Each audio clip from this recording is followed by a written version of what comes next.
episode 1. Well, hold up. Not exactly. You see, when I was a kid, probably around the age of 8 or 7, I forget, I was super into Harry Potter books and Harry Potter in general.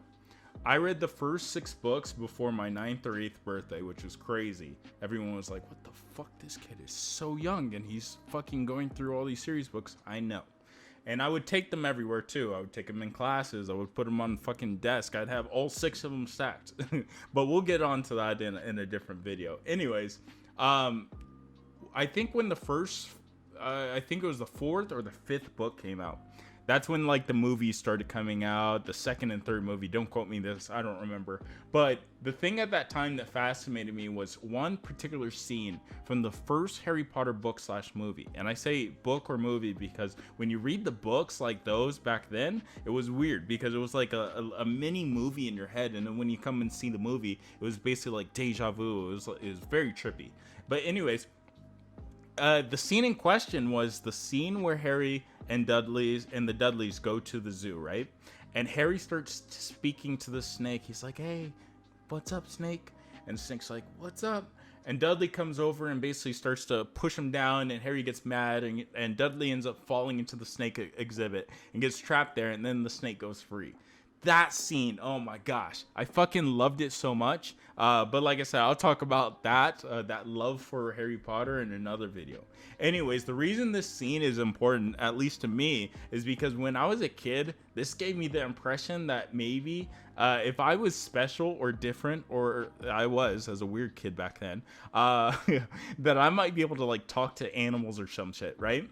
So you think you think I was weird with Harry Potter? You really should have seen me like once I got to seeing Spider-Man, and I was wishing pretty much every day that a radioactive spider would give me some fucking Spidey powers. Imagine how cool that would be. But when I was a kid, I swear every zoo trip I go to, I would do that same thing. I would go to a fucking snake exhibit. I'd fucking try to talk to the snakes. I'd look at them straight in the eye, or I'd go to the tigers or whatever I could see. If there weren't no snakes, I would go to like alligators or whatever was crazy, right? I'd try to whisper to them, hey, alligator, come over here. You see me? Say yes. Say something. I'd whisper. I'd do some really crazy stuff. But anyways, it's funny because if I recall correctly, there might have been at least 2 occasions out of like 15 or something that I'd say something like wake up to a lizard. And I swear to you not, a few classmates would be around, and by coincidence the lizard would start to wake up and move, and all the kids would be like, what the fuck, how did you do that? Tell me your secret. And it would just be cool because, I mean, back then, I mean, it beefed up my childish ego into thinking like I was a miracle animal whisperer in my early youth. So the biggest thing, though, that really made me weird to others but gave me a lot of confidence as a kid was speaking to seagulls. Yes, speaking to seagulls. I know what you're saying. You're saying, bro, what the fuck is this guy talking about? He's talking about speaking to seagulls and fucking talking to snakes. What the fuck? This guy is weird. But listen. It wasn't really speaking per se, right? Because like the noise that seagulls make and eagles make, I can't make it, but if I were to make it, it'd be like, something like that, right? Anyways, it's kind of like, it's kind of like that, right? So when I was a kid, I could do it so fucking well. No seagulls would be around, and I would basically do the and then all of a sudden people would look up and be like, where the fuck are the seagulls? Where's that fucking seagull? Don't shit on me. But it got to my head because the way it got to my head was because when I was when it was like recess as a kid, right? You'd have like 30 minutes outside, and you would have people playing basketball, others playing foursquare, jump rope, all that good stuff, right? Nope, not me. I was on the distant side of the blacktop, away from nearly everyone, and with maybe like 10 seagulls flying up in the air, and me just kind of like making the realistic noise, and then they would talk back to me. I'd be like, and then they would be like, and I would be like, and everyone would be like, what the fuck? I really wish that I had that POV from back then, like somebody just like taking a camera and basically like, what the fuck? And just put it on YouTube, 1 million views. I think that'd be interesting, but what was fun for me is that really put me from on lengths with other kids is that they were either jealous that they couldn't talk to seagulls or that I was just a plain out freak, right?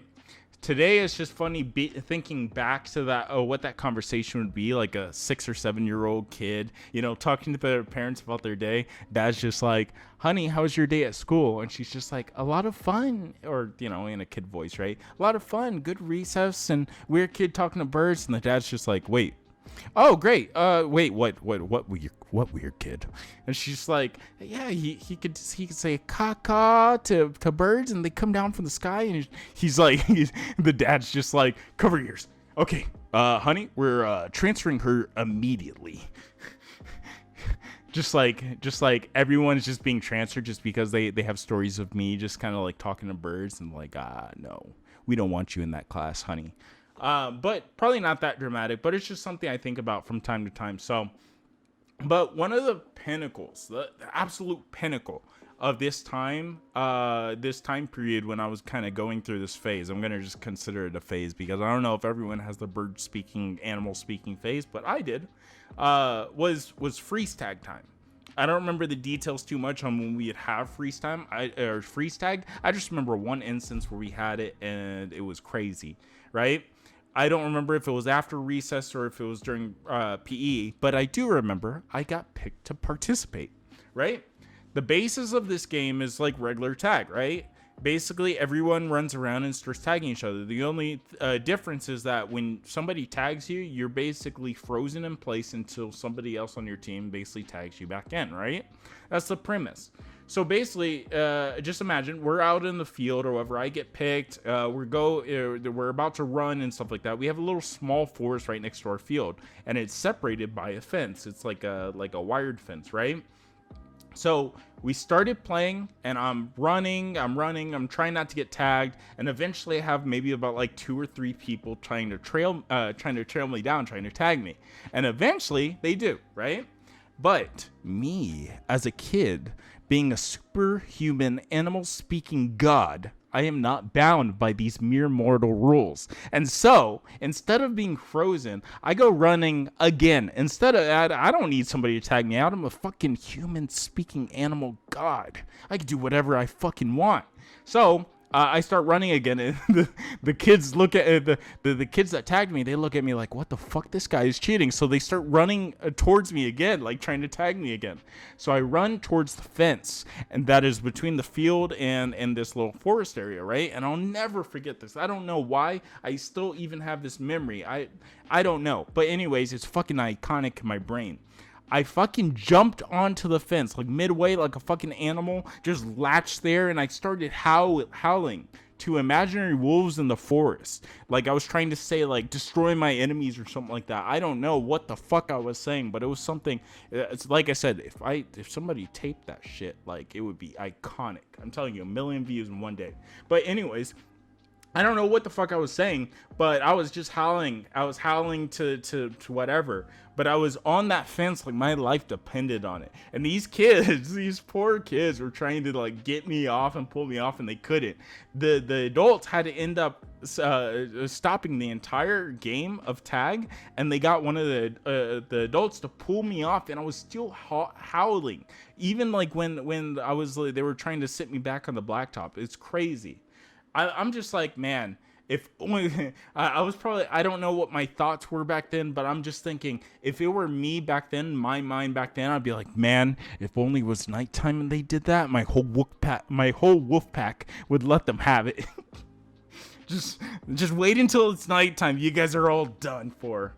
But in serious, I think it's crazy that I feel like it's crazy that part of my childhood and part of the effect that whole scene from Harry Potter gave me, it gave me so much power. And for me, it was fun to think that I had that power, even though others might have thought I was weird. I didn't give 2 fucks what anyone thought back then. I was fucking happy. I was fucking an animal god. But the main point of this is, as long as you're happy and you're not hurting anyone, who cares how weird you are? Go talk to birds or pretend you're fucking Spider-Man. Just imagine that they're jealous of your supreme otherworldly powers, okay? And that just by whistling or cacawing, they could be swarmed by 20 million seagull warriors that you have at your command, okay? So tell them to fuck off, or else they're gonna get swarmed. Anyways, feel free to subscribe and like the video. Like I said, it's a new series I'm trying out. I'm definitely scared of fucking talking into a mic. That's why I never really do it. Also, follow my buddy Jib. He's so fucking amazing. I'm talking into the mic before he even draws out everything. I can't imagine what the fuck he's gonna draw, but I think it's gonna be fucking sick. Again, he does all the art in these videos, so please follow him, check him out. He is awesome. See you in the next. Bye.